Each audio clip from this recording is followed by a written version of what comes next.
Let me give you some context so the story I am about to tell you is more understandable.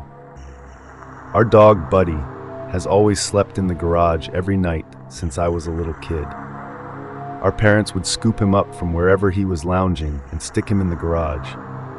They hated all the dog hair he'd leave behind on their couch, which I guess was understandable. He was also an outdoor dog, so if one of us forgot to put him in the garage at night, he'd wake my parents up at 3 a.m. barking to be let out. The garage is huge, the biggest space in our house, so I figured he liked having all that room. A little over 2 weeks ago, as I'm writing this, he started acting weird. There's a small landing at the entrance to the garage, just behind the door. That's where we'd usually put him. After a few minutes, he'd walk down and sleep on whatever blanket or bed he wanted. One night, I placed him gently on the landing and shut the door, something I'd done a million times. As I was pouring a glass of water in the kitchen, though, I heard him whining from behind the door. That was strange. He usually went down right away. I finished filling my glass and walked over to the door, wondering if someone had forgotten to fill his water bowl.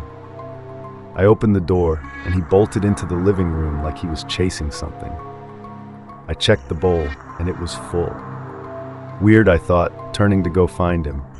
I picked him up again, placed him on the landing, closed the door, and that was that. The next 2 nights were basically the same. I'd put him in the garage, shut the door, and start getting ready for bed. A few minutes later, I'd hear him whining and scratching at the door. I'd check on him, and he'd just be standing there, refusing to go down. I worried that maybe he was sick, but I didn't want to think about that yet. It hurt me to do it, but I started ignoring him, knowing he'd go down eventually. The day after that, he refused to come inside at all. Usually when he wanted in, he'd sit by the front steps or the back door until someone noticed. At one point, I saw him curled up on the porch. I went to let him in, but he didn't move. I walked outside, petted him a little, and went back in. A few hours later, I checked again. He was still there. It was getting late, so I picked him up and carried him inside. He wasn't happy about it, but I knew he didn't want to sleep in the garage. I let him stay in my room that night. He seemed calmer that way. Of course, that solution didn't last. For the next few days, my dad kept complaining that someone was leaving the garage door open. He was mad because it was letting all the cold air out, and electricity isn't free, as he loved to remind us. I figured it was my brother. He always left doors open without thinking. I didn't pay much attention. I was just happy Buddy was calmer sleeping in my room. One night, I woke up randomly in the middle of the night. In my half-asleep state, I glanced at the door and saw something weird. A dark shape was standing in my bedroom doorway. It was perfectly still. I could tell it was a person because of the faint light coming from the hallway. I assumed it was my brother, so I called out to him, but the figure moved away without a word. I was too tired to figure out what he wanted, so I just went back to sleep. A couple of days later, we finally figured out why Buddy refused to go in the garage: a flea infestation. The whole place was crawling with them. It was disgusting. We assumed that was the reason he didn't want to go down there, which made sense. But it was weird that the fleas came out of nowhere. We had never had a problem before, and Buddy always wore a flea collar. My dad yelled at my mom for not changing it, even though she swore she had. Dad went all out, tearing through every corner of the garage to clean it. We vacuumed, sprayed everything with flea-killing solutions, and washed everything down. He told us to stay out for a few days, so any fleas left would die. It seemed like a solid plan, and I figured that was the end of it. But then, a few nights later, something else happened. I was lying in bed when I noticed light flickering under my door, like someone was playing with the hallway switch. I told myself it was probably my dad getting up to use the bathroom, but the flickering kept going. It lasted way longer than it should have. I was too scared to check, so I just lay there, heart pounding, staring at the bottom of the door. Eventually it stopped. I forced myself to sleep, but I'd never felt more uneasy in my life. A few more days passed without anything happening. Dad said the garage was probably fine now, which was good because I missed working on my projects down there.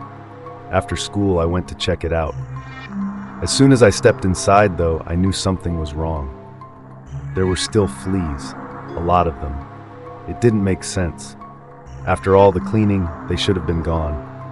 I went upstairs to call my dad, but he just told me to wait it out. He said the fleas would die soon. But I had a bad feeling. It wasn't normal for them to still be there after all that. So the next day after school, I decided to investigate.